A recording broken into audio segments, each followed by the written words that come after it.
17, starting on page 77. For the next week and a half, the boys continued to dig in and around the area where X ray had supposedly found the gold tube. They widened X ray's hole as well as the holes Armpit and Squid had been digging until the fourth day when all three holes met and formed one big hole. As these days wore on, the warden became less and less patient. She arrived later in the morning and left earlier in the afternoon. Meanwhile, the boys continued to dig later and later. There's no bigger, this is no bigger than it was when I left you yesterday, she said after arriving late one morning. Well, after sunrise. What have you been doing down there? Nothing, said Squid. It was the wrong thing to say. At just that moment, Armpit was returning from a bathroom break. How nice of you to join us, she said. And what have you been doing? I had to, I had to go. The warden jabbed at Armpit with her pitchfork, knocking him backward into the big hole. The pitchfork left 3 holes in the front of his shirt and 3 little tiny spots of blood. You're giving these boys too much water, the warden told Mr. Pendanski. They continued to dig until late afternoon, long after all the other groups had finished for the day. Stanley was down in the big hole along with the other 6 boys. They had stopped using the wheelbarrows. He dug his shovel into the side of the hole. He scooped up some dirt and was raising it up to the surface when Zigzag's shovel caught him in the side of the head. He collapsed. Wasn't sure if he passed out or not. He looked up to see Zigzag's wild head staring down at him. I ain't digging that dirt up, Zigzag said. That's your dirt. Hey, Mom, Magnet called. Caveman's been hurt. Stanley brought his fingers up to the side of his neck. He felt his wet blood and a pretty big gash just below his ear. Magnet helped Stanley to his feet, then up and out of the hole. Mr. Sir made a bandage out of a piece of his sack of sunflower seeds and taped it over Stanley's wound. Then he told him to get back to work. It isn't nap time. When Stanley returned to the hole, Zigzag was waiting for him. That's your dirt, Zigzag said. You have to dig it up. It's covering up my dirt. Stanley felt a little dizzy. He could see a small pile of dirt. It took him a moment to realize that it was the dirt which had been on his shovel when he was hit. He scooped it up. Then Zigzag dug his shovel into the ground underneath where Stanley's dirt had been. Chapter 18. The next morning, Mr. Sir marched the boys to another section of the lake, and each boy dug his own hole, 5 feet deep and 5 feet wide. Stanley was glad to be away from the big hole. At least now he knew just how much he had to dig for the day. And it was a relief not to have other shovels swinging past his face or the warden hanging around.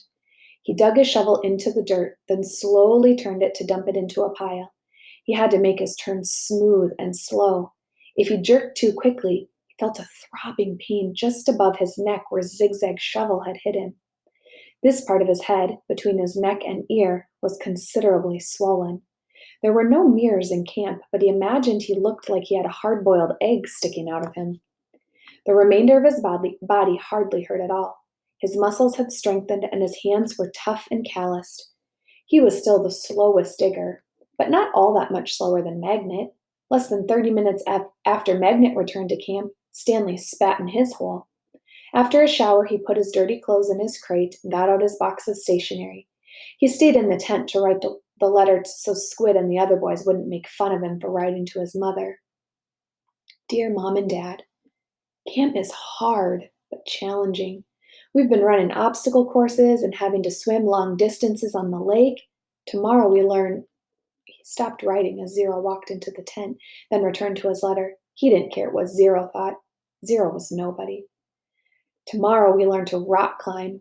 I know that sounds scary, but don't worry. Zero was standing beside him now, watching him write.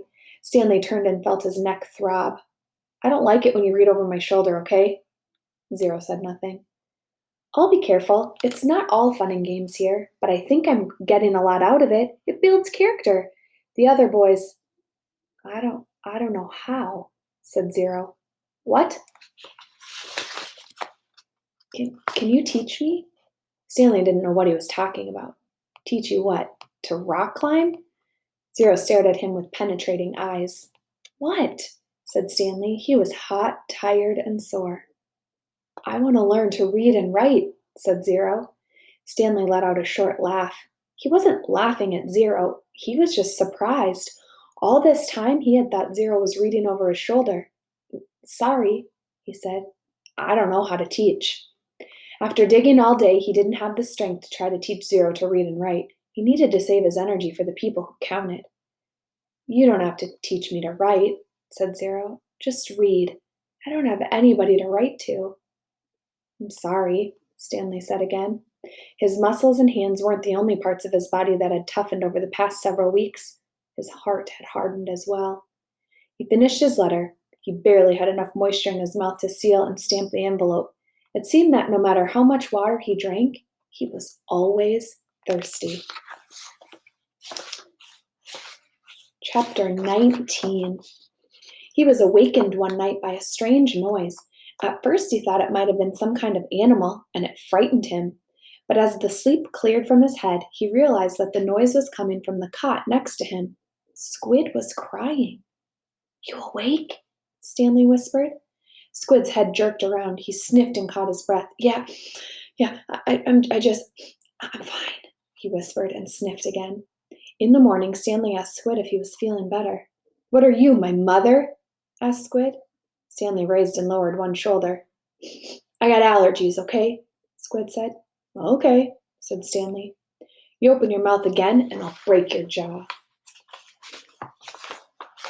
Stanley kept his mouth shut most of the time. He didn't talk too much to any of the boys, afraid that he might say the wrong thing. They called him caveman and all that, but he couldn't forget that they were dangerous too. They were all here for a reason, and Mr. Sir would say, this wasn't a Girl Scout camp.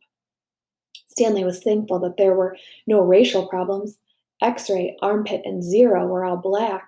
He, Squid, and Zigzag were white. Magnet was Hispanic.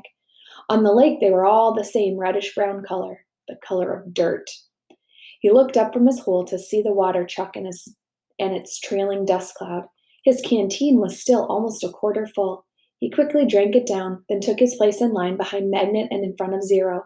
The air was thick with heat and dust and exhaust fumes. Mr. Sir filled their canteens. The truck pulled away. Stanley was back in his hole, shovel in hand, when he heard Magnet call out, Anybody want some sunflower seeds? Magnet was standing at ground level holding a sack of seeds. He popped a handful into his mouth, chewed and swallowed, shells and all. Over here, called X-Ray. The sack looked to be about half full. Magnet rolled up the top, then tossed it to X-Ray. How'd you get them without Mr. Sir seeing you? Asked Armpit. I can't help it, Magnet said. He held up both hands, wiggled his fingers, and laughed. My fingers are like little magnets. The sack went from X-Ray to Armpit to Squid. It's sure good to eat something that doesn't come from a can, said Armpit. Squid tossed the sack to Zigzag. Stanley knew it would come to him next. He didn't even want it. From the moment Magnet shouted, Anybody want sunflower seeds? He knew there'd be trouble. Mr. Sir was sure to come back.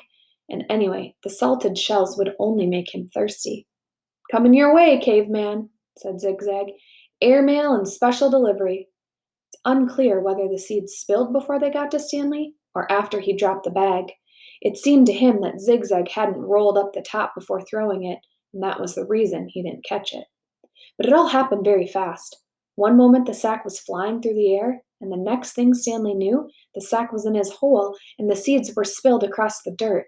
Oh, man, said Magnet. Sorry, Stanley said as he tried to sweep the seeds back into the sack. I don't want to eat dirt, said X-Ray. Stanley didn't know what to do. The truck's coming, shouted Zigzag. Stanley looked up at the approaching dust cloud, then back down at the spilled seeds. He was in the wrong place at the wrong time. But what else was new?